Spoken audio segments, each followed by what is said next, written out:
Hello there. Thank you for joining us from wherever you are. We're coming to you live from our studios in Kokomlemle on digital address GA0992539. Our top stories this hour. One person collapses in the Volta region as BACA students write their crucial exit exams. Some students in Northeast were cut off their examination centers by floods. We take you across the country as we touch base with our correspondent on the ground for these exams amidst coronavirus. And get into 72 hours of the apparent murder of a University of Ghana law lecturer. We go to the police for latest updates after police homicide experts examined the crime scene at the professor's home earlier today.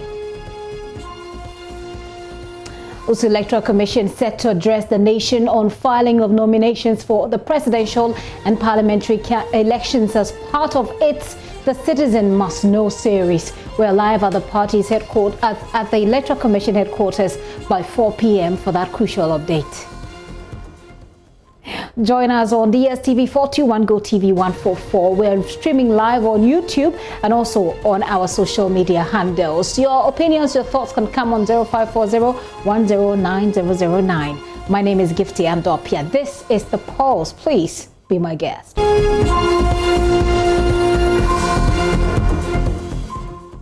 You're welcome. I'll take you through the details now.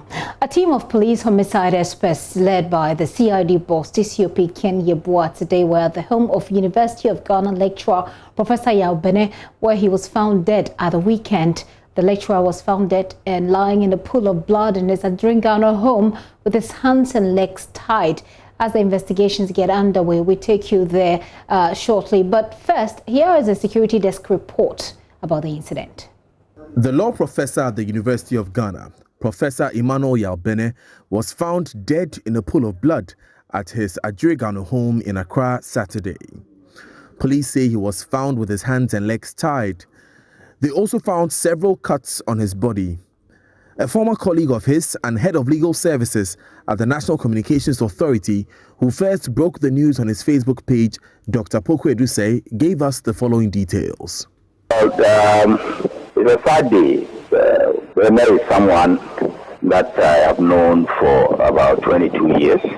I mean, he taught me at Lagoon, and then the bulk part of the 22 years, he became a colleague lecturer. So I've known him since then, 1998. It's been a while since we spoke, but from the accounts, our Lord Dean was trying to reach him because he's not heard from him for about 3 days. And the calls went unanswered. So when follow-ups were done to his house, the news that came out wasn't good. And that's what we are hearing now, that he's passed and the subject is under investigation. Have you visited his residence yet? I passed there this afternoon. But the police have been there. They are doing their investigations. And then we've taken the body away. Can you share with us what you saw when you went there? Well, when I went there, I saw a few family members around, and I decided to talk with Professor Tuguba, who is the Dean of Law. And he told me he had moved from the house. By the time I got there, he had moved from the house to the police hospital. So he gave me some few hints as to what transpired. And for more indications, there is foul play. And from the stories we are now reading, it seems that he had been tied. There had been some injuries on him. So it's suspicious, and they are going to investigate. We know definitely that will be done. According to reports, there was no sign of break-in or forced entry at the Ghana mansion. And we are organizing the other corner. It's all. I can't catch it and say, Nibran, I don't John buy. I'm buying no. Or so we. As I did just say, you'll be upon. I knocked on the door several times, but there was no response. I couldn't open the door, so I decided to inform his sister about the situation. They came to the house to see things for themselves. They claim they were able to open the door.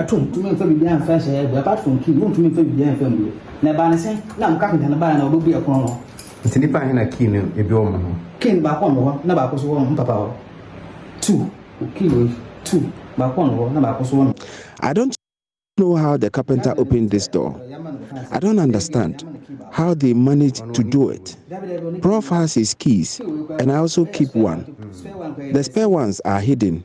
The gardener has a key to the main gate. I have been working as a houseboy for Prof since 1994. So that was the late professor's house help giving details to investigative journalist Manasseh Azuriah-Winnie over the weekend. Meanwhile, my colleague Mamiesi Nyamiche Thompson was at the late professor's residence this morning. She has been speaking with some residents. We call her uncle. He be Uncle Benny, we call her Uncle Benny. Everybody for the area here, we so know we call her name. So I finish what we do and then we come. We come there. Then we call that time police have arrived, and then they open the place and they start doing their things. After they finish everything, the first time I saw him, say he was inside their package, the white body pack. No, so that was the first time I saw him, and then we check him, we put for their mortuary car. That was how they go. Last time I met him, that day not car anymore. Said that was Thursday. And no say not in the car no when I'm wavy no and I'll try when I'm so me call meeting Saturday ma juma mkoja madam fubi where aware wo in the mountains ma when I'm friend me catch me say obi papa na ye net no nkofo bia kwedi ni boni anumre bia me hunu e wa abonten. Those are some residents who live close by this residence who are talking to Mamiesi Nyamiche Thompson. Let's get on the phone and speak to DSP Efia Tenge. She speaks for the Accra Region Police. She's joining me on Zoom. DSP, thank you so much for your time this afternoon. So I think you are muted. If you hit the unmute button for me, then we can hear you. We can't hear you at the moment. Hello, Gifty, can you hear me now? Yes, I can hear you now. So we're getting to about 72 hours since this murder, and I know that you've already given some information out. You also have indicated that information that will not jeopardize the investigation will be shared with the public. What do we know at this point? Yes, thank you very much. Initially, the police briefed members of the public as to what we are doing so far. And as we know, as of yesterday, the police picked up some domestic workers, which is already in the public domain. And so these persons are still being interrogated. And for now, that is where the police is. There are no further updates to that one. So we continue to take leads on any information that comes to our desk. And as I indicated, the crime scene experts, together with the investigators who are working on this particular case, are doing whatever is humanly possible to see if we can make good headways in this particular murder case. What we have heard also this afternoon is that there has been a team of police forensic experts who have been there, you know, gathering forensic information, and that includes a lot, you know, fingerprints, blood samples, etc. What we've seen right now, the story we played was one of the, I think, the house helps in the house taking a reporter through, you know, the house, you know, at the door of this man's room and everything. There also were concerns that the family members were there, at least between the time he died and now. The family members have been there. Could the forensic information that will help us make sense of what happened not be compromised at this point?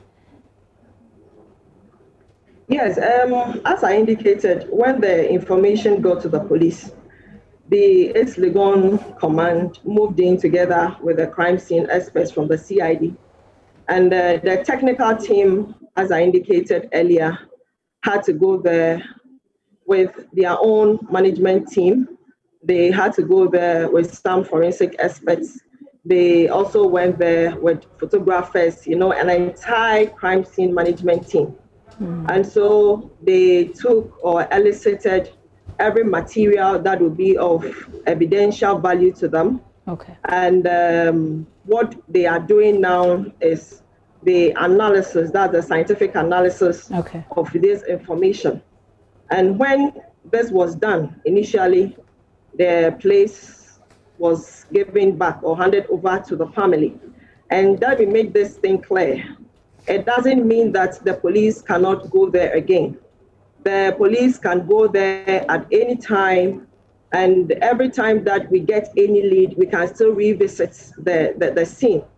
And so the place, which was already an enclosed place, immediately when the police got there, they had to secure the place. Maybe people were expecting to see the yellow tapes, but it doesn't really change anything because the place was already an enclosed place where at the time when the East Lagoon police had taken charge of the place, people were not allowed access.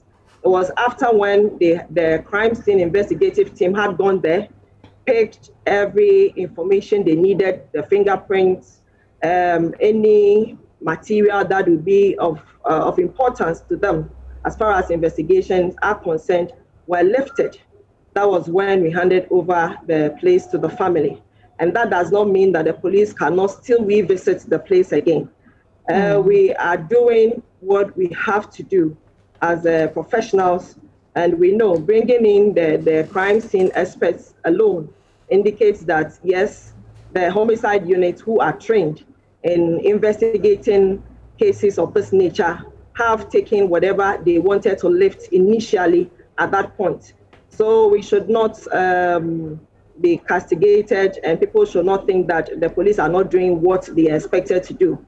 And as part of investigations, the police can still revisit there, because any lead that we get, we can still move on to the crime scene. It doesn't mean that we have to cordon up the place. If it's for about 2 weeks, 3 weeks, we cannot hold somebody's house. But initially, what was expected from the police, I believe, and from the crime scene, they have done that. And I was just going to ask for more education, not just for me, but of course for those who are watching as well, for the citizens of Ghana. Is it standard procedure not to cordon off a crime scene even after you have lifted the information, as you said, which is of evidential value? Is it standard procedure to leave it as it is? Yes, that's what I indicated.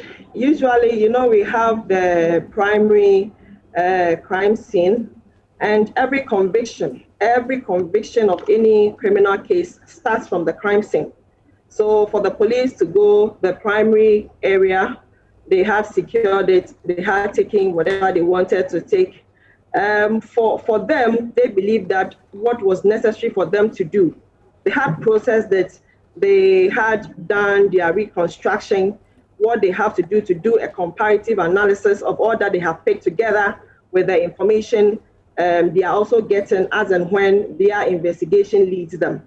And so if the place happens to be a public place where people can have access, people can go there in and out, then let's say that the police can't cordon off. But the place we know was an enclosed place.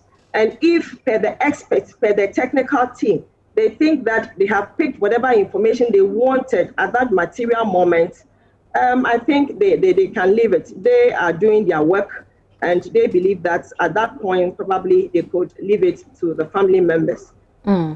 It's still early days yet. I'm sure that with time we'll get more understanding and we'll get, a fair explanation to the actions that have been taken so far. But 4 people were picked up. Have we had any, information that's giving us any lead already? The people close to him are saying there is cause for suspicion that there is foul play here. Are the 4 you picked up giving you any concrete leads? You don't need to give us details anyway. Yes, whatever they are telling us, I think they are all subjects of investigations.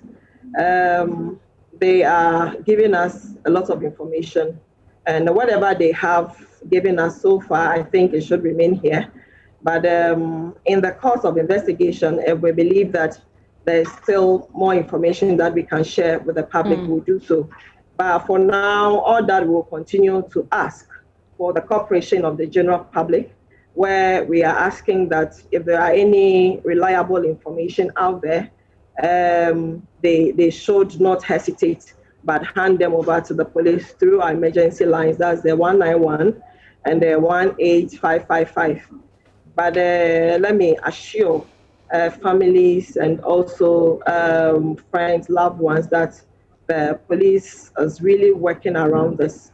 And we have an open mind to this investigation. We are opening our doors for all information that we get. So any information that we get, definitely we would follow it up. And so as and when we get any information and we believe that sharing this information is good, yes, we will do so. It's actually probably my final question on this particular case. What I was asking was whether or not they've given you, if you know, usually the police will be able to explain to us whether the information they're getting is good information that's giving them some very strong leads. Is that's the indication I'm getting from what you're saying? At this material moment, every information is necessary to us. So whether they are giving us information that will give us strong leads or not, I believe that that one should remain within the confines of the police for now. Okay, very well. DSP, since we have you, we just want to touch base, and this case has actually brought up a number of questions on the minds of Ghanaians concerning several other cases that are, quote, unresolved, perhaps still in the system. I'll have you hang on briefly for me so we take a look at some of these, you know, unresolved murder cases. So you listen to me read them, and then if you can give us an update on those. So one of the first is Fenwick Ochre, who is head of Maritime Entertainment and former manager of Hip Life artist Kwao Kese. He was found dead at his Manet Gardens residence in March 2014. And the motivation for the killing is yet unknown. But then the police have said that they are still investigating the matter. That's one of the unresolved murder cases. The next one that I'm bringing to your attention also, I'm sure you already know, is J.B. Dankwa Edu. He was Member of Parliament for Ibuakwa North. He was stabbed to death based on what they found on the night of February 9, 2016 at his Shiashi residence in Accra. Now, the accused has been remanded in prison custody, and it's been 4 years now. He's still there. The case is still in court as we speak. Another one is Madam Josephine Nasante, the Marketing and Public Relations Manager at the Ghana Port and Harbours Authority, who was in charge of the Tema Port. She was found stabbed at her residence at Community 25 in Tema on January 14 last year. And that adds to the unresolved cases. That makes it at least 3. Now, we talk about Ahmed Hussein Swale. Ahmed Hussein Swale, who was an undercover journalist with Anas Ayumiya Anas's Tiger IPI. He was shot to death on Wednesday, 16 January 2019. According to eyewitnesses, they saw men on motorbikes, you know, fire at him.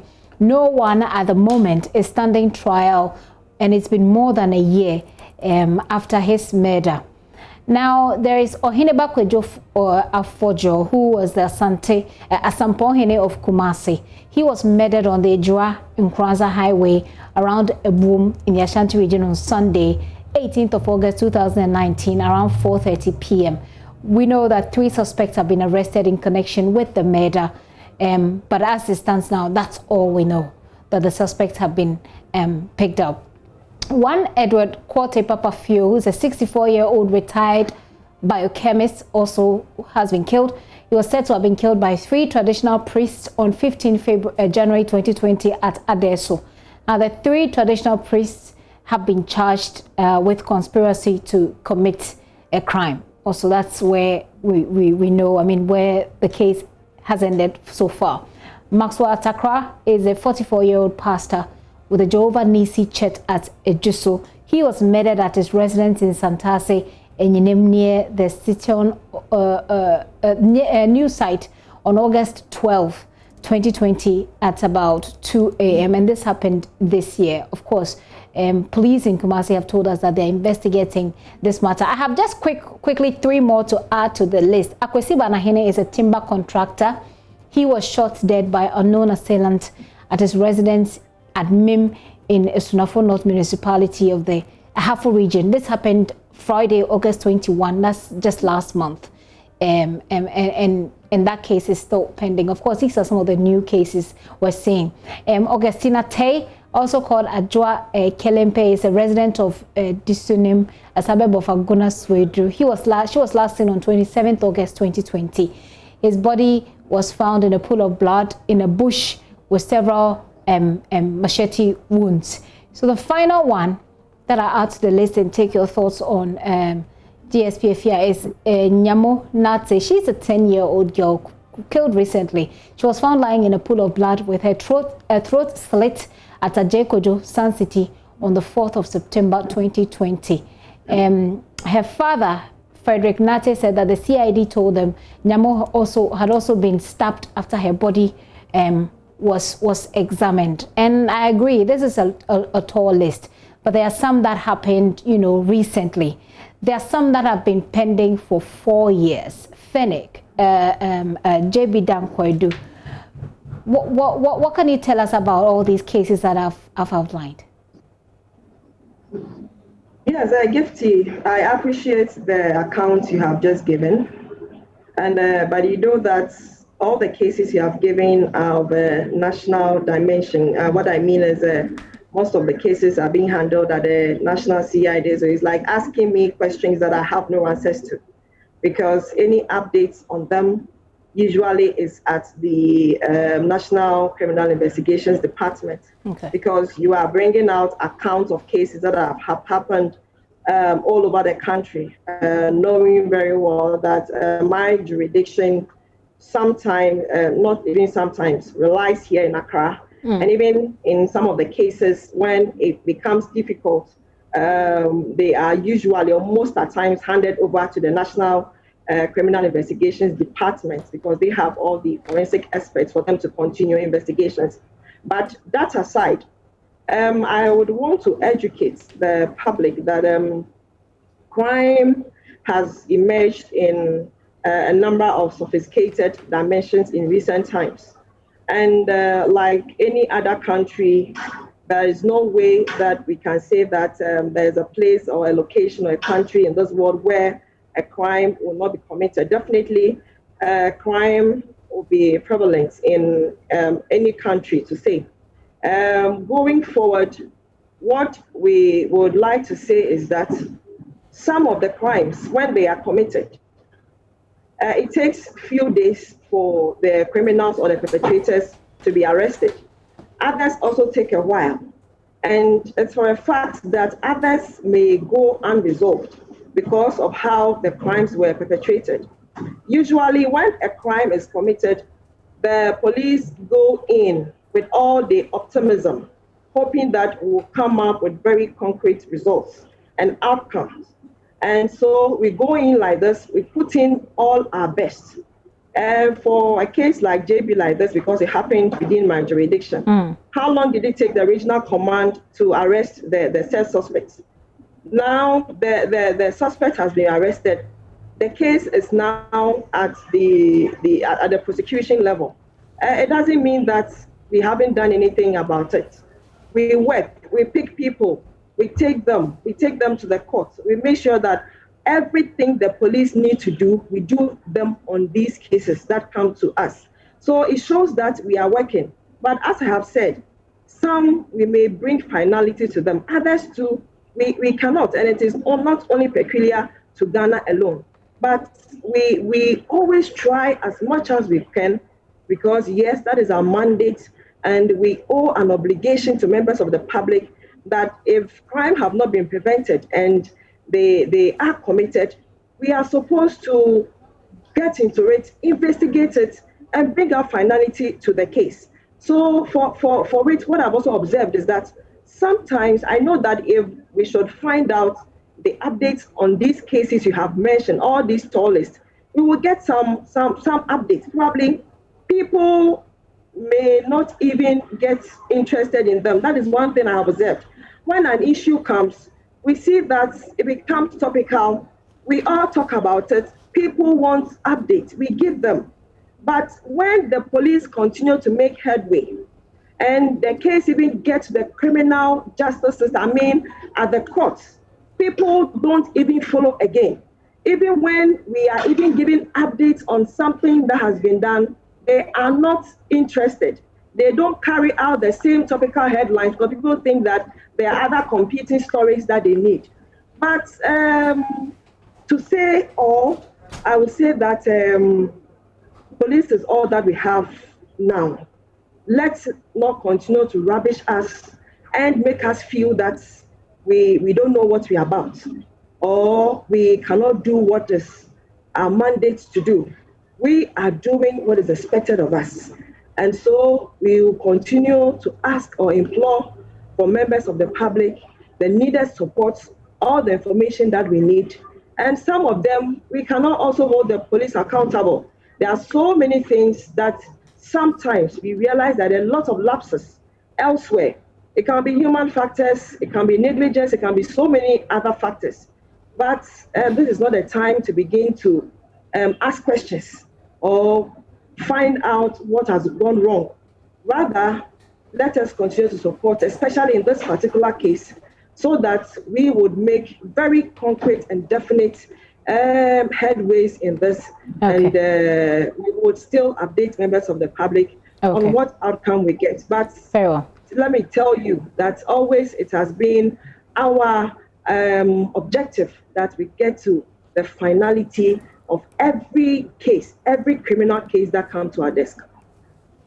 Certainly. So what I'm getting from what you have said so far, and I'm ending it, is that it's possible that there are updates on these cases that we've outlined, except they are not in the public. Yes, it will be. Very well. And I appreciate that. Not every one of these cases are in your jurisdiction, so I do appreciate that. But I'll say a very big thanks to you, DSP Afiatenge, for your time this afternoon. DSP Afiatenge speaks for the Accra Region Police. She was updating us on the recent apparent murder of Professor Bene, who was found dead in his home at Virgon, and we took the opportunity to also ask about other cases that seemed, stagnated or unresolved. And she says it's possible there are updates, except those updates are not yet in the public domain. But also, of course, that's as far as she can speak to. Some of the cases occurred not within her jurisdiction. Now, the High Court is today intensifying efforts to ensure that Asin Central MP Kennedy Japan appears before it to explain why it should not sanction him. A notice of court date is to be pasted at the Net2 TV and Oman FM buildings, which are owned by the legislator. This has become necessary after the Member of Parliament did not show up in court, with the registrar explaining they have been unable to serve him with a court document.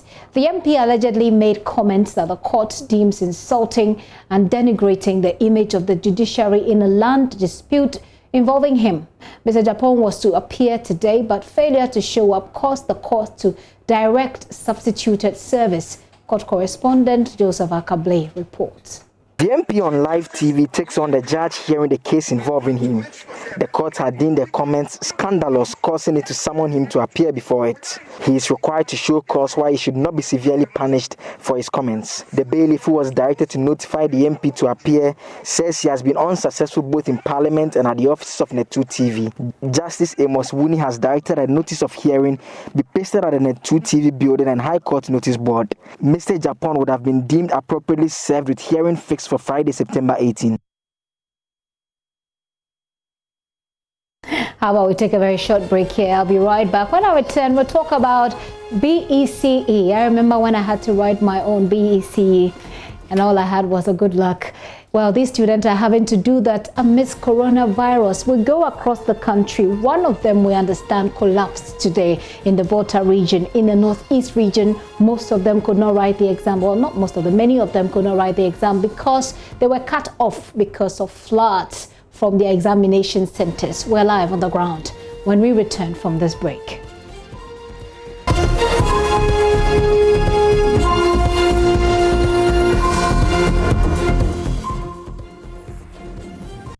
Yeah, welcome back to the show. Many thanks for staying with us. Now, the 2020 Basic Education Certificate Examination has begun, as you may know, and it's begun in earnest, with many of the candidates very optimistic of their performance. We will be touching base with all our correspondents from the various regions to get first-hand information on how it's panned out so far. But first, let's get to Manuel Kronting, who is at the Kotobabi cluster of schools with some students who have just finished their exams for some reactions. Manuel, do tell us, and I'm hopeful you can hear me, what is happening where you are right now.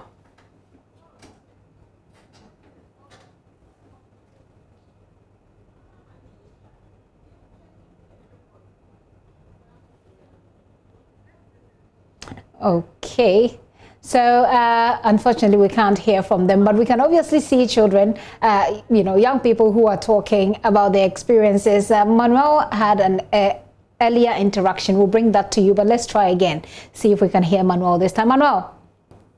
People get two and so on. It shows that my one is assured. What you would shows that your one is assured. Nothing can take that away from you. What about you? What I wrote, I'll definitely produce a one. What you wrote will definitely produce a one. And what are expectations for two? Okay.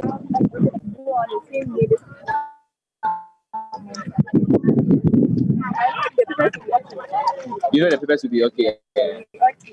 Wait, you're also expecting the science and BDT to go the same way. And it will surely go the same way. What would you say has become, the most important intervention by your school, your teachers? We know that they spent extra time, about 11 weeks or so, to prepare you for the exam. What was that critical thing that you did in school that you say helped you? We had online classes, evening and dawn classes.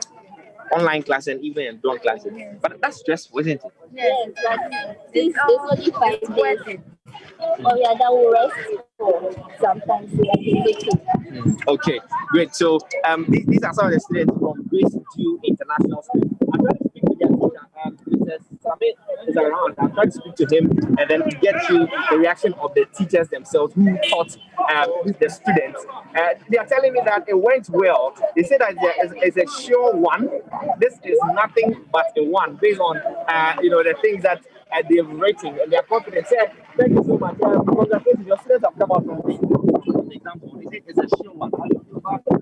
Well, we've taught them all to teach them, so we are sure they will make them. It's interesting that you say you taught them all. What we know for examinations is that you can write what you think that you've written, but the ultimate grade lies in the hands of the examiner who is going to mark.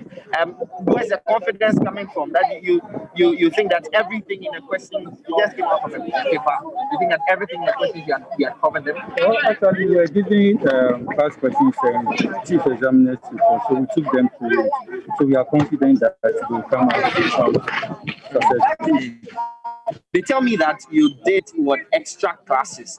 You did dawn classes, online classes, and so on and so forth. Tell me about these ones. Well, before, after the COVID, when schools went online, we did online. Then after that, when we asked to come back to school, we took them to the normal classes.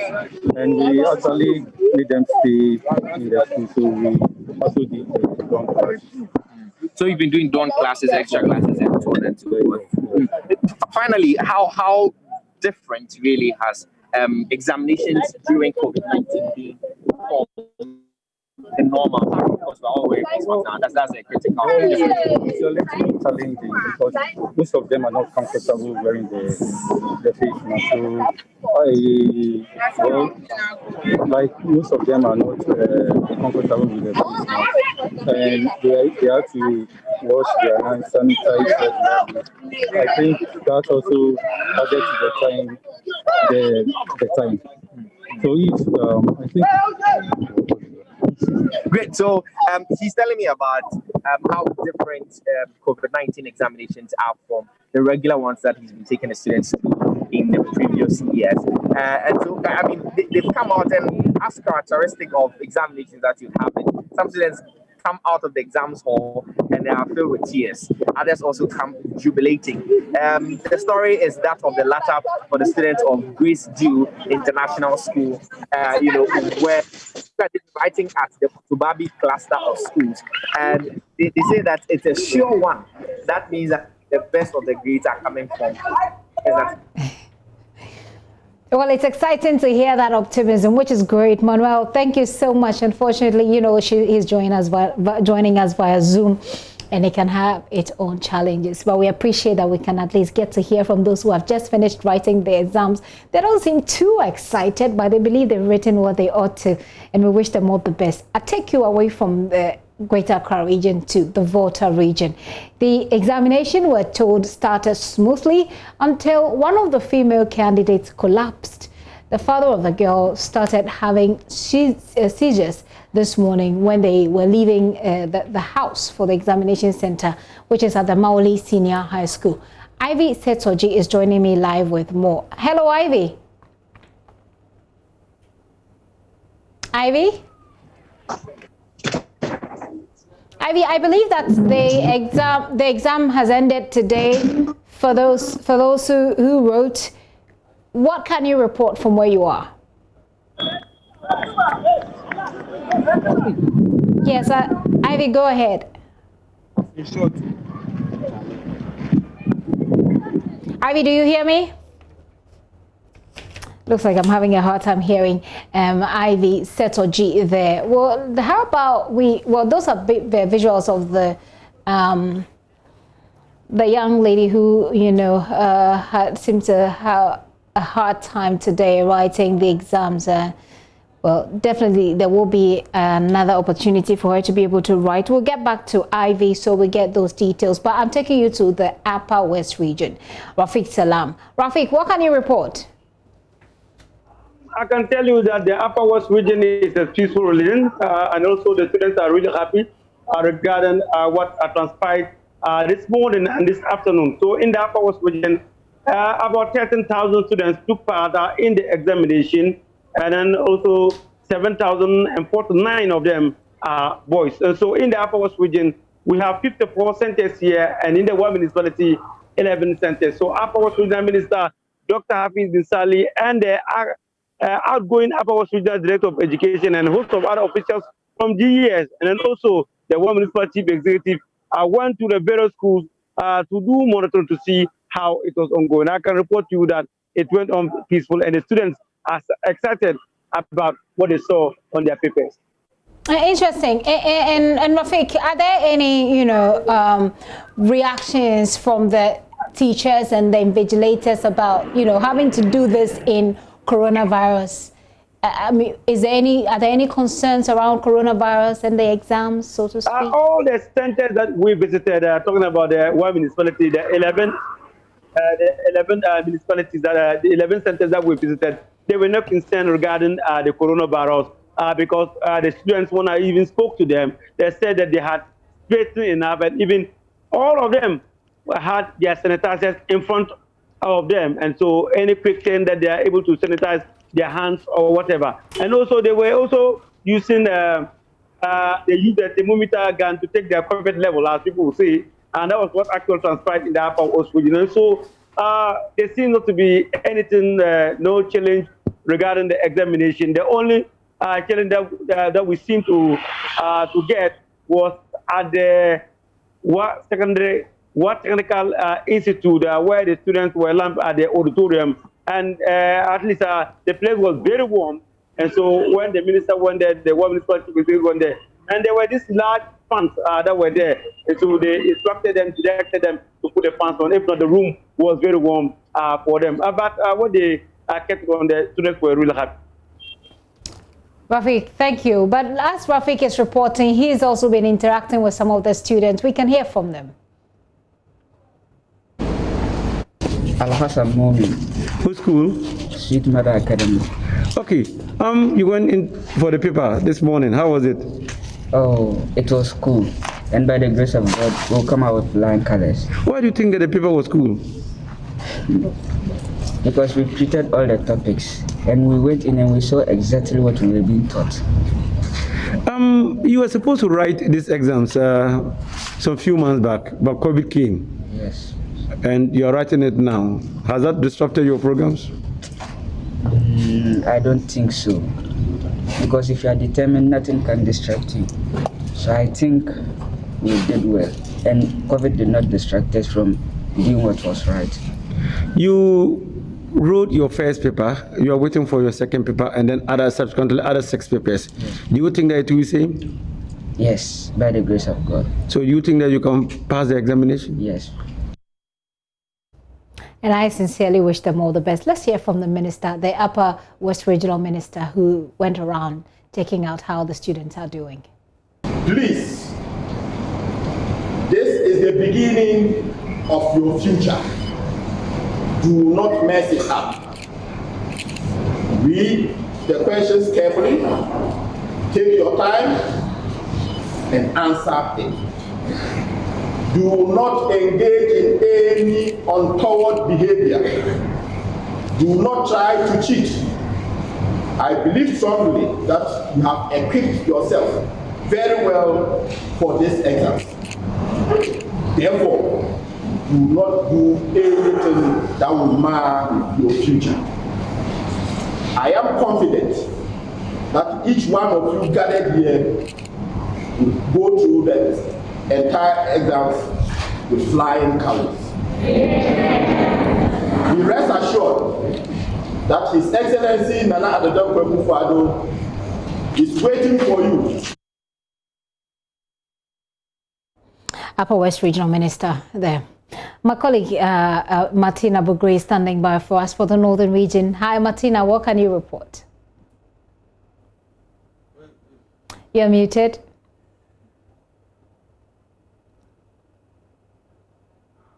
Let's try this again. Yes. Oh, fantastic. The I do hear you. Went on well. They ended a while ago, and most of the students have left. But I must say that the students were very excited even before the exams began. I spoke to most of them in the morning, and they were so excited that finally the exams is going to take place. They had prepared very well, and they believed that they were going to excel at the end of it. Now they believe that in the next 1 week they will be waiting for their results to come, and then they will go to the senior high school. I must say that they were well prepared, and for Corona, they say it didn't have any effect on them. They had prepared even at home. They had studied on their own, and when they went back to school, they had additional lessons. They had extended their time during classes, and also the other Saturdays and Sundays to equip them with all the necessary skills they need to have. And they are saying that they were taking through past questions, how to answer them and prepare. They were also giving pep talk to encourage them so that when they get to the exam center, they do not panic. And that's exactly what they did. Well, Martina there has also been speaking to some of the students who wrote the exams today. We can hear them now. Okay. My name is Raymond Kaitini, final year student, BC 2020. I can say we are fully prepared for these exams, no matter what we are meeting. Because all the 3 years of studies, we are sure that our God will guide us through this paper, and nothing can stop us. What did you do that makes you confident that you will pass? We solved all past questions, possible questions, and all mock papers from our colleagues and others from other schools. There was a break and you came back to school. Did it affect you in any way? I don't think so. We were studying at home. Because whilst I was in the house, I was learning because I knew I was to write an exam, so I didn't leave my books aside. I see.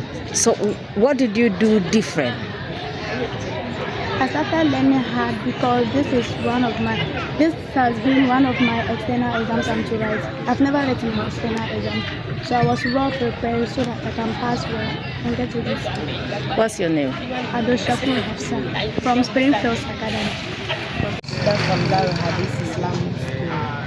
We are very prepared for the exams. We thank God for everything that has happened, but the coronavirus has made everything tight for us.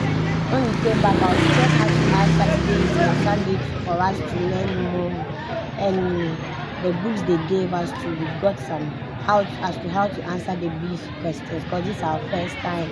But we like this environment because we have seen different faces, and most of us, we are mixed with different schools. So we like, because when you see most of your classmates, you are forced to help them to write the exams.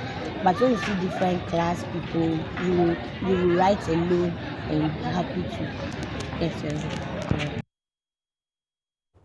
Well, good for them. But in the Northeast region, you know, some students cannot report of the same. They weren't as lucky. They were cut off because of the floods, which you know has plagued the region the past week. Eliasu Tanko has a report on this. Schools gathered here at the center. We have 493 students registered among all those schools who are going to take part. Now we are going very well, except that we are waiting for the question papers to be brought from the depot. So we are set. And I think we just got the information that 3 of the students haven't come because their houses were flooded and then got washed away by the floods. Where are you from? I'm from Pasanke. So how did you travel from your community to Lagoon? From our community, first of all, our teachers told us where to come by with a bus. Then because of the stature of the road with the water, so the bus said it could not pass anymore. So we had to come by with a tractor. And when we were coming with the tractor on the way, it got stuck because the water spoiled the way, we couldn't pass. So it got stuck. Then we had to get down and walk. And we had to walk through the water and pass. Then some of the students, but the boys of the students, they went back to help push the tractors in order for it to pass, for us to be able to come. And in the bush, we spent about almost 2 hours in the bush. When we are coming, the road was not good at all. We suffered a lot. We reached some middle of the road due to Kankantina. We stayed there for about 2 hours. We were thirsty, a lot of things. Our tractor was not, even some of our friends were just complaining about how they feel, their waist, their legs. And even when we reach here, some of our friends go and buy medicine. Well, let's go to Precious Semevo, who is joining us right now via Zoom. Hi, Precious. What can you report from your area?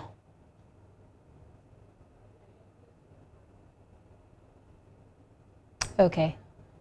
Looks like we lost Precious, but that was a good chance for me to introduce to you Agnes Terkuja, who is joining us, speaks for the West African Examination Council. She'll be joining us, so we'll talk about this after we've touched base with our correspondent. Madam Terkuja, thank you very much for your time this afternoon. We appreciate that you've had patience and you're waiting for us. Just listening, we'll come to you shortly. Anas Sabit is a correspondent in the Bono East region. Anas? Gifty. What can you report? Yeah, here in the Bono East region, we know a total of 17,547 students sat for the exams this morning, with the Hichima municipality having most of this number, that is around 4,063. The Full East District presented the list with 582 candidates. But this morning I've been monitoring the situation in the Tichiman North District, where we know that 1,313 students sat for the exams at 5 different centers. 57 schools presented candidates, with 88 of them being public schools and then 19 being private. At the Chebodom Center, that is the Chebodom Senior High School Center, where I spent some time, I saw all COVID-19 protocols being adhered to. The GES, with the director assuring that they even have backup in terms of PPEs, nose masks are available to all the candidates, plus some backups in case some get to the exam centers without these PPEs. Also, hand sanitizer, Veronica buckets, and then all other protocols were strictly being adhered to. So for this is some of the things we have seen this morning so far as this particular exam is concerned. We have not come across any malpractice so far. And the number of absentees we were supposed to get after the close of the day today. Very well. Anas, thank you. And hopefully we'll also be hearing some voices from the Bono East as well, from the students. I'm going to try again to raise Precious Semevo back on the line. Hi, Precious. Okay, we're not that successful with Precious. We can try that again. Let me bring in Agnes Tekujo, who speaks for the West African Examination Council. Madam, thank you very much for your time this afternoon and for your patience. Thank you for the opportunity. Great. So what is your own assessment of the first day? Well,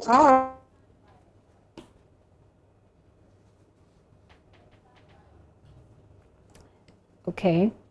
Looks like we're getting hit by what Zoom can do to you sometimes. It's all right. We'll try and raise her back on the line. But I'm going to take you to the Ashanti region now, shall we? Over there, 106,857 students were expected to sit for the exam. Observance of COVID-19 protocols is high in various examination centers in the Ofoikro municipality, from where Love FM's Nanaya Aljima report. Are students from different basic schools in the Ofoikro municipality, and they are all writing the examination here at the KNUST basic school. And this center particularly has 4 different centers all in one compound. Before every student gets access to this place, your temperature is taken, and also you are obliged to wear a mask. It's a must here at the KNUST basic school due to COVID-19 protocols. Veronica buckets for the observance of hand-washing protocol are dotted across this center. Love News gauged mood of the students here. We're writing English and RM, and so far so good. It's good because I've been learning our textbooks and the past question from the government, so it's good. It's good. Thank you. I'm not feeling well. Yeah? I'm not feeling well. You're not feeling well? Yes. Why I'm afraid. You are nervous. No, you don't have to be nervous, but you are well prepared. Yes. Are you well prepared for the examination? Yes. But you don't look confident. You don't look and sound confident. Yeah. Yeah, I'm well prepared, so I'm okay. I know I can write it. You know you can write it, no fears. Yeah. But you don't sound too confident. I'm confident. Thank you very much. From Kumasi for JoyNews, Nanaya Aljima reporting. I'm not sure I would have the courage to do an interview before I write my very first paper. So thank you very much to all those students talking to us. But let's Nanaya Aljima with that report. Let's try and raise Madam Tekujo on the phone instead, so we can talk to her. I'm hopeful that you can hear me now. Mrs. Tekujo, what is your assessment? I was asking so far. Well, our assessment of the first day of the examination is that the examination has started well, and we look forward to the 4 days that we have left to end the CSD. These are obviously not normal times, as we've said it, and for these students, this is could be a very trying moment for them. How about the observance of COVID-19 protocols? Well, I mean, I drove to work today, seeing a lot of students, most of them not wearing the mask. Some of them gathered, especially, I think they had finished their first paper or so. How are officials ensuring that the protocols are observed? exam officials are to be in the face mask and to ensure that candidates put on the face mask as well.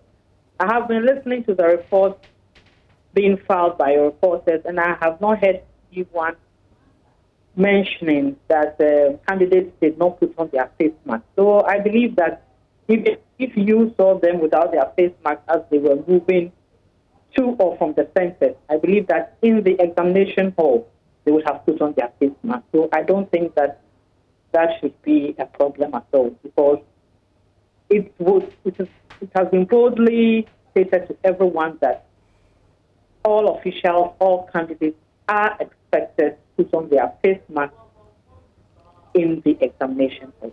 Very well. Let's talk about Northeast region. It's one of the regions I'm very worried about personally, but of course, this is not a personal issue at all.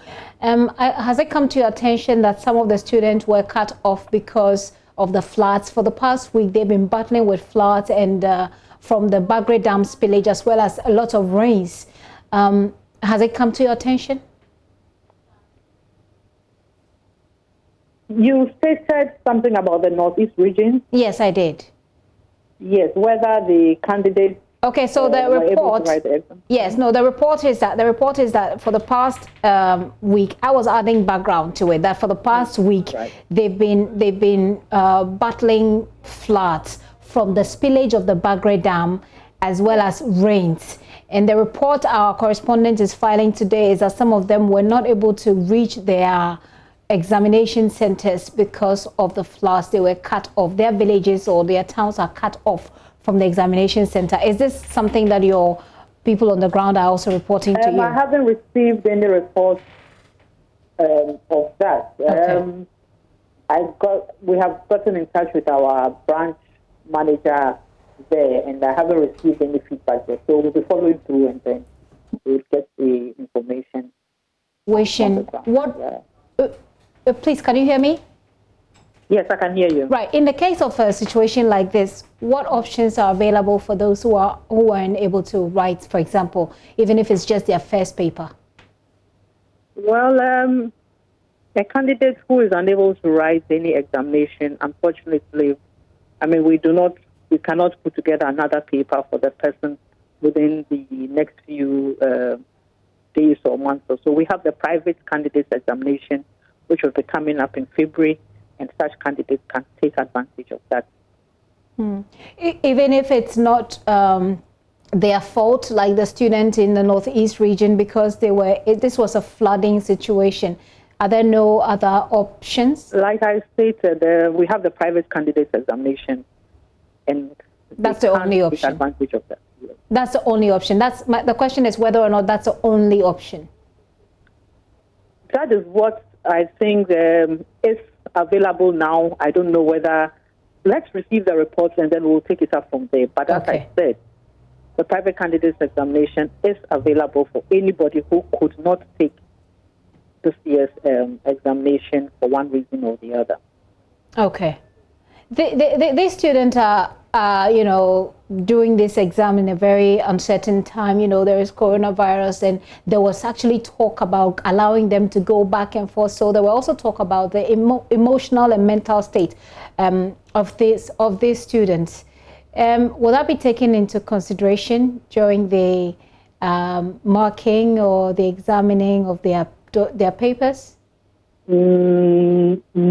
We have the examinations are standardized and they are comparable with those of previous years. So we would not, in our coming up with our marking scheme and things like that, I don't think that we have any provision for candidates have been, because of the situation in which we all find ourselves. Okay. I don't think that we have any provision in our marking or something like that. Understand. And finally, before you go, there hasn't been any issue of leakages in this one as well, because there were some concerns previously with the WASI. There haven't been any issues of. Has there been any issues of leakages, copying, misconduct? What we have come across is a snapshot of questions after we have centers, and we have the... I'm losing you. I think I lost you briefly. Could you please say that again? Okay, I stated that we've had reports of snapshots of some questions being taken at some examination centers after the papers were sent there, and the security agencies are investigating because this is something that we are not too happy about. Okay. They are working on it, and we hope that they are able to get to the bottom of that. Which area did this happen at? We cannot tell now because, it's some of the things are seen on social media after the paper has been sent to the centers. We cannot really put a finger on it and tell this is where it comes from. Okay, so some arrests have been made from what you say? Some arrests were made on Friday of some rogue website operators by the National Security. Yes, that was even before the paper started. Okay.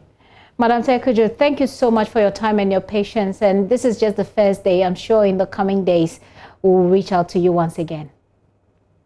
Agnes Tekujo speaks for the West African Examination Council, and this is the BEC student writing their papers. You heard her say that there were issues. I mean, they found snapshots of exam questions being taken.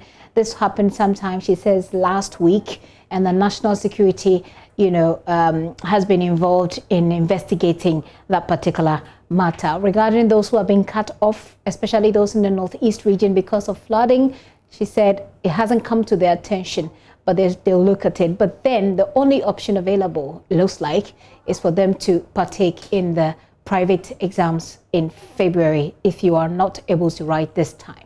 Let me talk to you about National Science and Maths quiz. Well, he had gone to play tennis at the University of Ghana campus with his lecturer friend, and his curiosity as to why birds could stand on a live electric wire without getting electrocuted while humans cannot has now given birth to the biggest educational competition in Ghana, the National Science and Maths quiz. That's the story of the chairman of the Primetime Limited, organizers of the NSMQ, Mr. Kweku Mensah Bonsu. As a preliminary, I beg your pardon, as the preliminary round of contest moved to the Eastern, Bono and Ahafo regions, Maxwell Agbagba puts the spotlight on how it all started.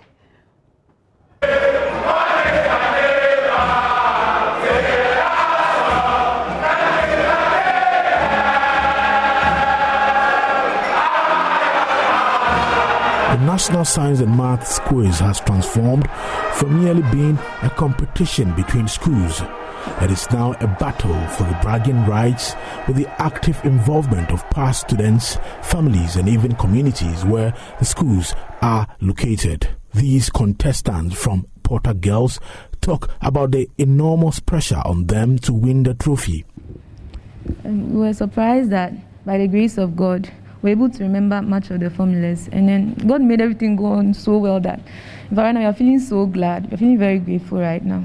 You're feeling grateful right now, but that was not the case before you mounted the stage, right? No, we were nervous, we were tensed. But now you're feeling better, right? Yes, by God's grace. Okay. Well, we are still trusting in God and that they should expect nothing but the best from us.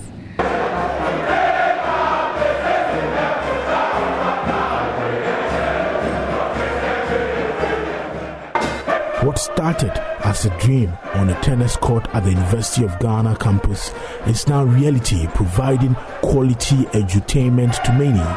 Here's initiator of the dream, chairman of Primetime Limited, Kweku Mensah Bonsu.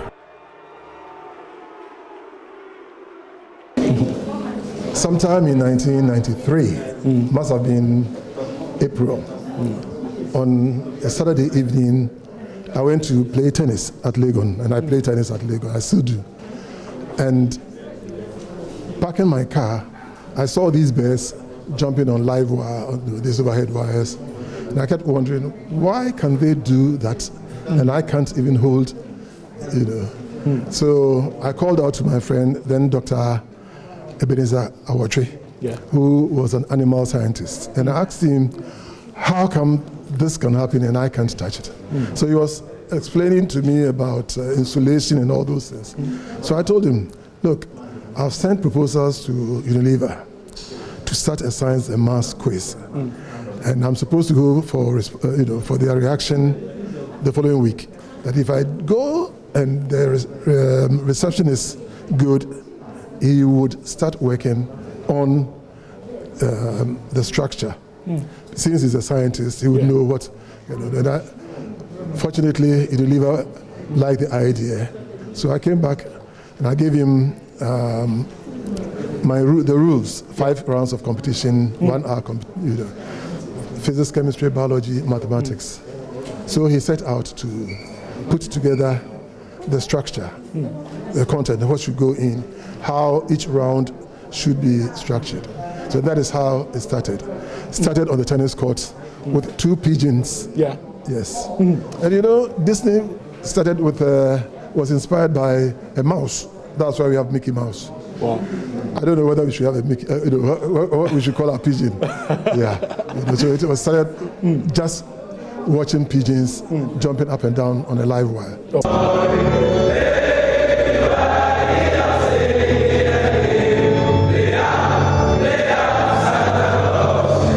The elimination stage, which is the most competitive level of the competition, will start in 2 weeks.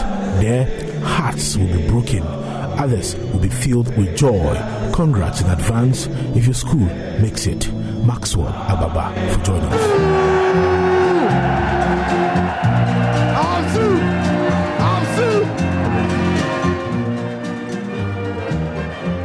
Amazing stuff.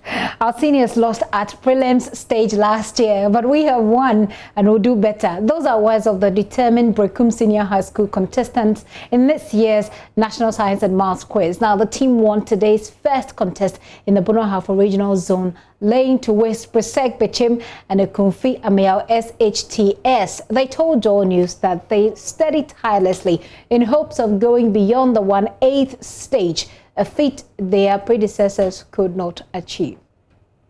Okay, we aren't so excited over this win because we had a fierce contest with them. But with the good Lord that we served, He's been with us throughout the start up to the end. We know that He's always going to be there for us. So we are not going to just rest on our laurels, but to study hard and prepare much more harder for the 1/8 stage. And speaking of the 1/8 stage, you guys were there last year, and that's where you were eliminated from. Unlike the teams that were here, you have been to the 1/8 stage. They haven't tested the 1/8 stage in quite a while. You were eliminated last year. First of all, let's go back in time. How did that feel? I mean, did you participate? You were just students at the time? We were just students by then. Okay.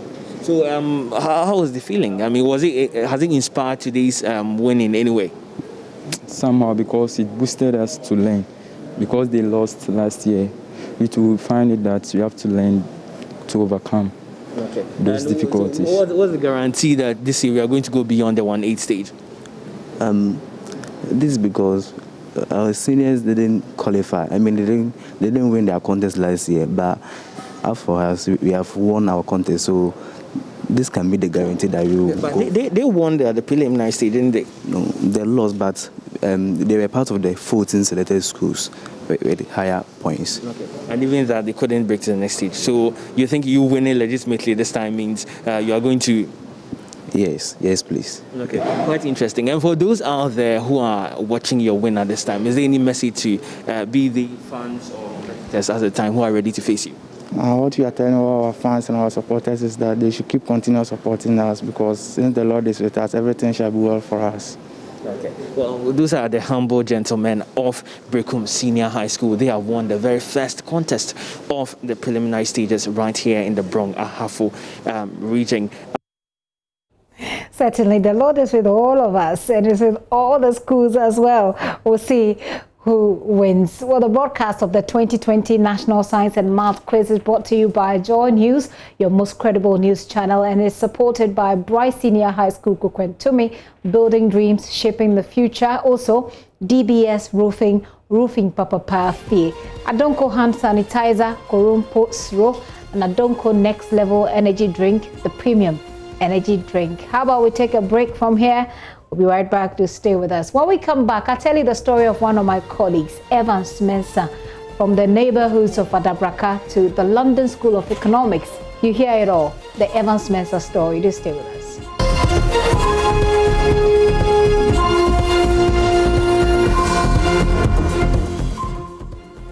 You're welcome back. Like I said, from the neighborhoods of Adabraka to the London School of Economics, JoyNews editor Evans Mensah's story shows the value of perseverance and focus in a series of stories looking at JoyNews' longest-serving journalist. As part of our 25th anniversary, my colleague Justice Bedu tells the Evans Mensah story.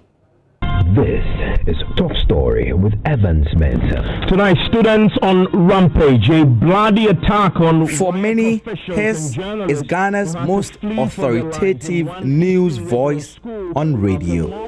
I mean, very poor background. Of course, I was born... I didn't know my biological father, so it was in that space. So my grandparents took me up because, of course, single mom who was a trader couldn't take care of, all the needs at the time. Born in Abose-Okai, Ayigbe town, and bred in Koforidua, Evans Mensah has grown in places where going to school was not really a norm. I knew I was going to be a journalist when I was in JSS 1. I was on my way to school, and I saw these kids who were playing at the banks of the Lagoon. I felt like, oh my goodness, I wish I could tell their story. And I felt, oh my, if I became a journalist, I could do that. That's not what you promised them. Well, we did. We promised one district, one factory. Yeah, but you don't. And one factory is one district. Today, Evans is a graduate of the coveted London School of Economics and now editor at JoyNews. It's been a 16-year journey coming here. When I was in JI, I was applied to intern at Joy FM twice. They bounced me on 2 occasions.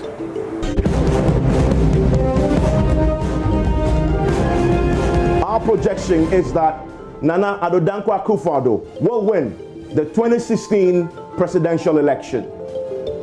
I'm not really surprised that I'm doing this, actually, like doing politics. I'm terribly surprised. Like, I don't know when that became part of my being. I came here in 2004 as an intern. That was a year of an election, so an election year. So that's my first experience at elections. I remember I covered Odorodiodio.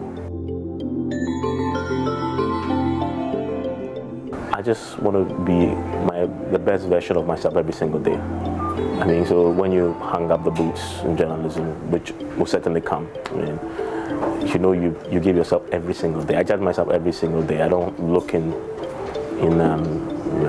to see that the thing about journalism is that your audience will judge you.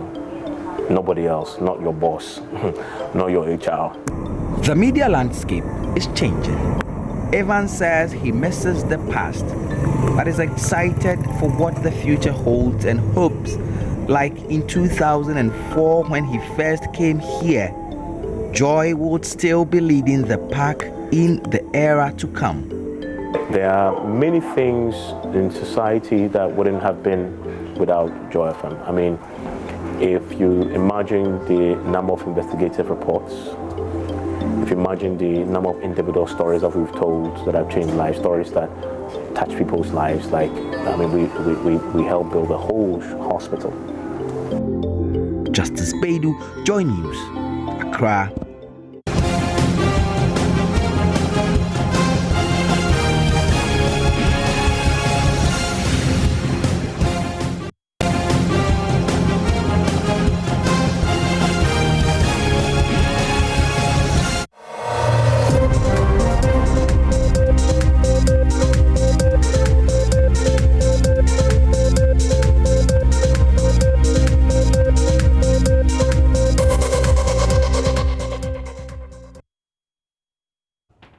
That's the Evans Mensah story. We're still waiting for the Electoral Commission to address the nation on filing of nominations for the elections.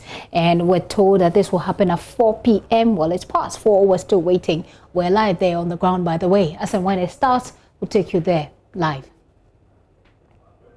But since we're talking about elections, let's talk about Ayahuasca West Virgon constituency. Well, roads in this constituency are seeing a major facelift. JoyNews checks reveal that over 50 kilometers of asphalted overlay has been done in part of East Lagoon, Roman region, Jowolu.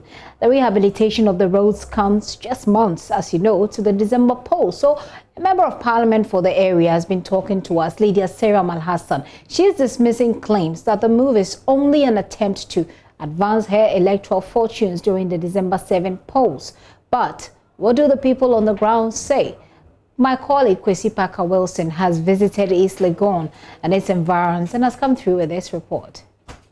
This is East Lagoon, a prime upscale community within the Ayahuasca West Virgon constituency. A constituency with shopping malls, embassies, 5-star hotels, and Ghana's premier university. East Lagoon is arguably the Beverly Hills of Ghana. The Ayahuasca West Virgon constituency has for many years remained a safe seat for the governing NPP. For many years, roads in the constituency were deteriorating, but with a few months to elections, a lot has changed here. At East Lagoon, roads around ANC Mall, A4 Sutherland Street, and Mahia Loop have all been given an asphalt overlay. That's not all. Roads in Jolu, Abelempe, and Roman Ridge have also undergone repair works. MP for the area, Lydia Sarah Malhassan, explains why. President, when he said he was going to, that this year is going to be a year of roads. So it is our share of the year of road that we are seeing across. I must say, we needed that. We want good quality roads that will last long. You don't want to have any shoddy work. And by the grace, these roads are roads that are going to last a long time for the constituency and the country as a whole. But this explanation has been rejected by the NDC. NDC's constituency chairman, Bismarck Haite, argues the NP cannot take credit for the projects which were started under the Mahama administration. Concerning this asphalt overlay, it has not started for the past 3 months. It's something that was ongoing before NDC led power. You remember NPP started this some time back prior to the by-election. After by-election, it was put on hold, and they've started again. So it's not something new. We are in the most elite community, and every government try as much as possible to make sure the road network within the municipality is good. As you go around, you saw areas within East Lagoon that are not motorable, that there are no asphalt. Why those areas are not touched? By violation that has seen its fair share of asphalt within last 4 years under John Dramani Mahama. Why should you come and put another quota on it? But you go to Mimpasem, you go to part of East Lagoon, you cannot send your cars there. But the NP, Lydia Al-Hassan, disagrees. Jolu was constructed after the elections. Jolu was constructed last year. Part of Abelempe was constructed last year. Even Mimpasem, we constructed Mimpasem after I became the MP. For the first time in the history of that part of the road, was constructed after I became the MP.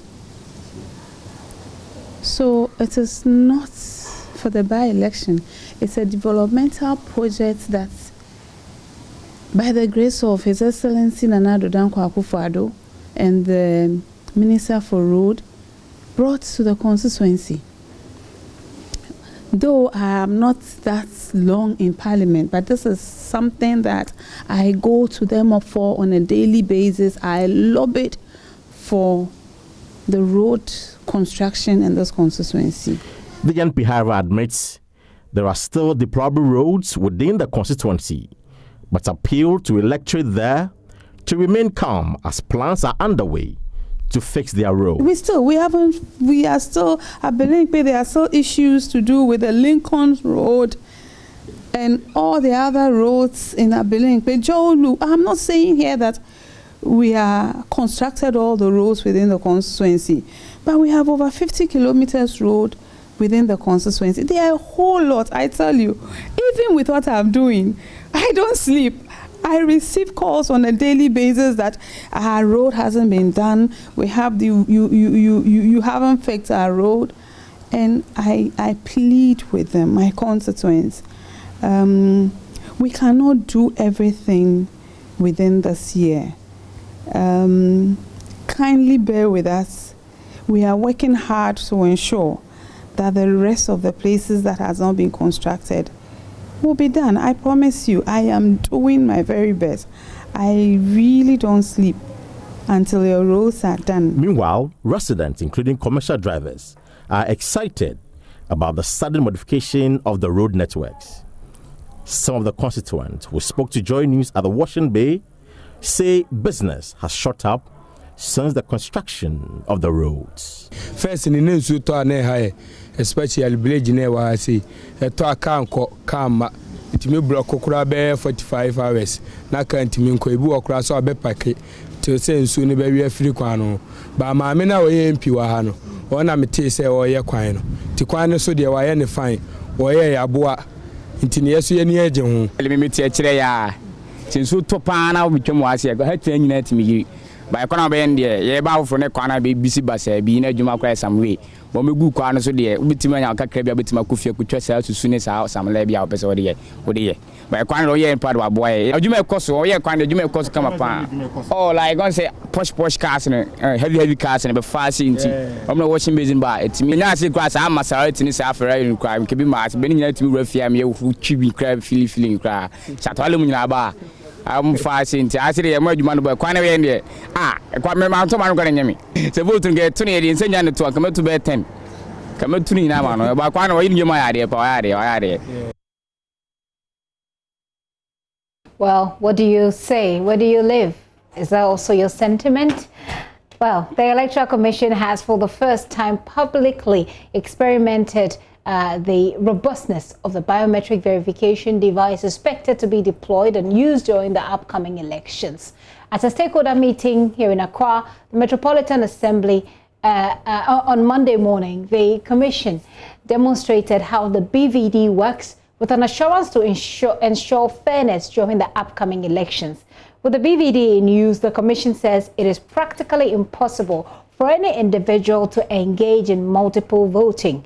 Addressing participants, Deputy Chairman of the Electoral Commission in charge of Corporate Affairs, Dr. Bosman Asari, said the use of the BVD will be piloted at selected polling centers during the upcoming Voters Album exhibition exercise to be ready or to ready the device for the real deal on December 7. Your attendance lightly because you are going out there to become ambassadors of what transpired over here. Now you are in a better position to be able to educate your constituents, the people you work with, the people who are members of your organization, about the activities of the Electoral Commission, especially regarding the exhibition exercise. And as it has been outlined, it's important to also note that during the exhibition, the Commission is going to do a piloting of our biometric verification device in some selected polling stations or exhibition centers. So when you go to your place and your center is not part of the area selected for the pilot, do not be alarmed. On election day, over almost 40,000 polling stations, we are going to have, each center is going to have a machine there to verify all applicants, whether fingerprint verification or the facial verification. And broadly, the Electoral Commission is fully committed to inclusiveness in our electoral process. That's why we've also organized this program, to ensure that irrespective of your status in society, whether you are educated or uneducated, you have a certain form of disability or not, all of us, per our Constitution, Article 42 of the Constitution, we have the right to be able to exercise the franchise. So the Commission is especially encouraged and especially concerned that everyone who is a Ghanaian is given the chance to register, and not only to register, but should also be in a position to be able to exercise his or her franchise come December 7th. So on behalf of the Commission, once again, I want to express my profound gratitude to all of you. And it's our expectation that when we finish the exhibition exercise ahead of the main elections, a similar program is going to be organized to be able to explain all the things associated with the election, so that when you also go out there, you become ambassadors of the Electoral Commission. Finally, thanks to you once again. Dr. Bosman Asari. Let's do some sports right now. We're still waiting for that feed from the Electoral Commission. As and when it happens, we'll be right on it for you. Do wait for sports. Hello, good afternoon and welcome to the sports segment live here on the Pulse on the JoyNews channel. My name is Oreku Ampofo. Well, the big question is, how passionate are you about your club? Well, ahead of Chelsea's opening league match against Brighton, we take you all the way to Mamprobi today to find out from Jacob Adams, who is arguably the most passionate Chelsea fan in Ghana. We find out from him how he feels and what has really fueled his ambition and passion for Chelsea to be able to paint his whole house the colors of Chelsea.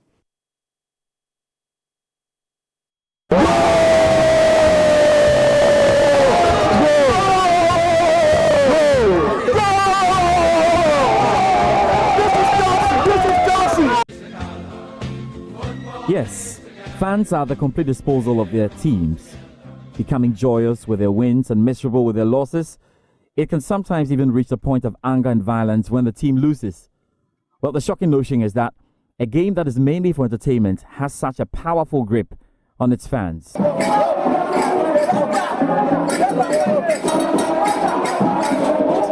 Chelsea Football Club's fan base in Africa has grown massively over the years, and clearly a ripple effect of many African stars, including the Ivorians Drogba, Kalu, Cameroonians Samuel Eto'o, Nigerians Victor Moses, Mikel Obi, and many others who featured at some point for the English side. But the growth of Chelsea fans in Ghana was directly related to the signing of Michael Essien from Lyon to Chelsea by Jose Mourinho in 2005 and his subsequent visit to the country in 2007. 8 years after Essien moved on from Chelsea, despite the cameo appearances by Baba Rahman, who will join the Blues in 2016, the big fan base here in Ghana remains undiluted.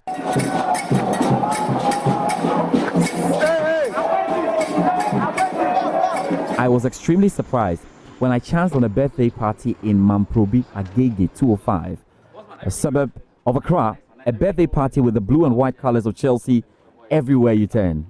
And just when I thought it was a bit of exaggeration on my part, I was met with a proper surprise. A birthday cake with the Chelsea crest and logo, as well as colors to match.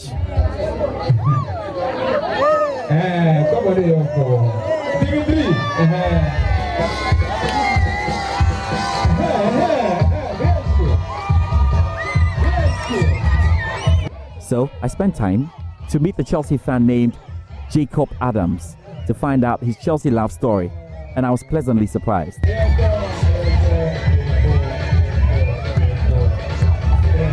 I love the club, and my friends also love the club.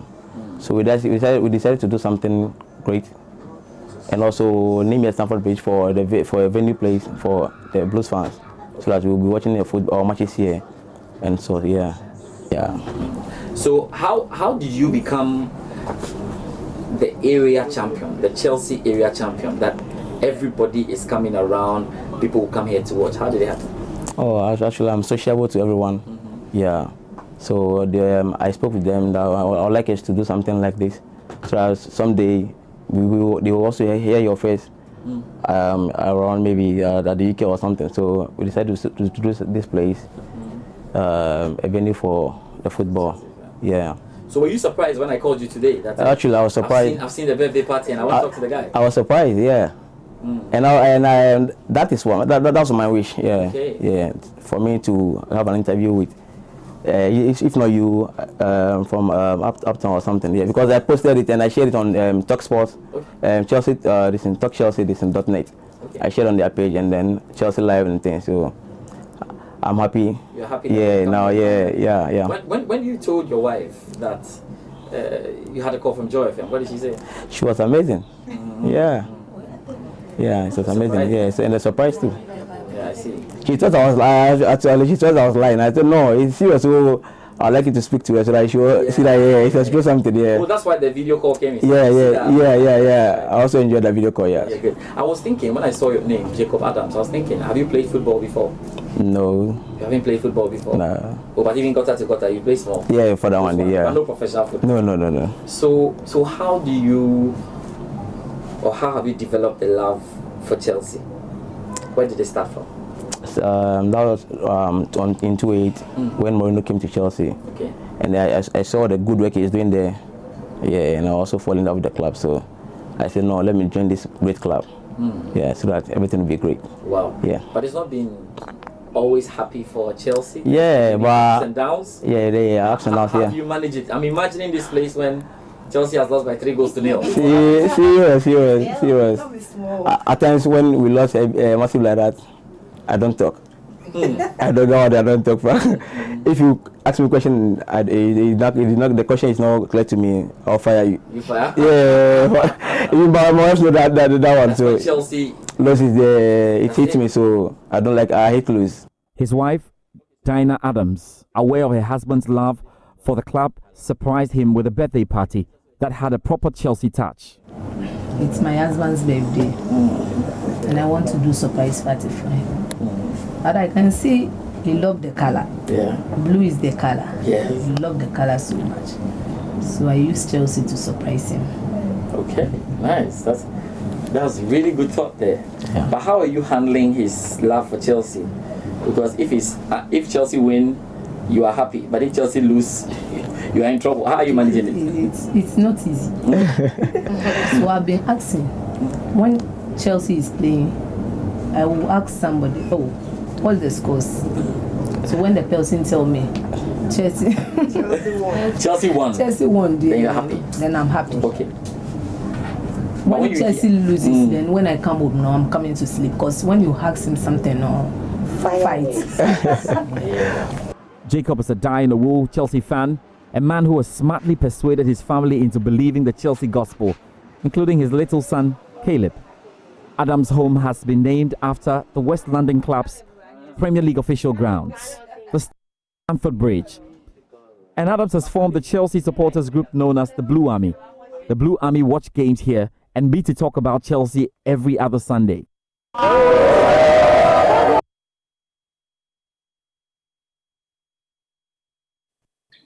What an incredible story there, Jacob Adams. Hopefully he would have some good luck coming his way when Chelsea travel to Brighton for their first Premier League game of the season. But before we go, a quick look at our social media handles, and you can get more of these stories and interesting updates in the world of sports. On Twitter, you can follow us at JoySportsGH. On Instagram, you can also follow us at JoySportsGH as well. And on Facebook, you can also follow us at JoySportsGH or like our page.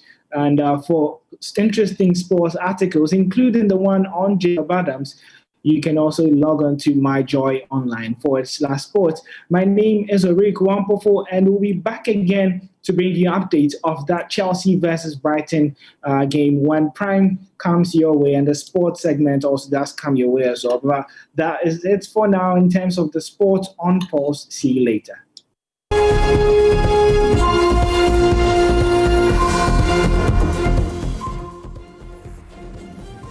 Thank you, Oreku, for Sports on the Pulse. But that was certainly an amazing story. And I foresee a lot of people adopting his strategy so they can, also share their fun, share their sports of choice, their club of choice with the rest of the people. There is more news at myjoyonline.com. Unfortunately, we have to end it here for today. But the Electoral Commission is still addressing the nation. Unfortunately, we're unable to bring that to you at this point. We'll bring it to you at Joy News Prime. More of that. My name is Gifty, and it's a pleasure coming your way. Let's do this again tomorrow, shall we? Enjoy. Let's talk showbiz.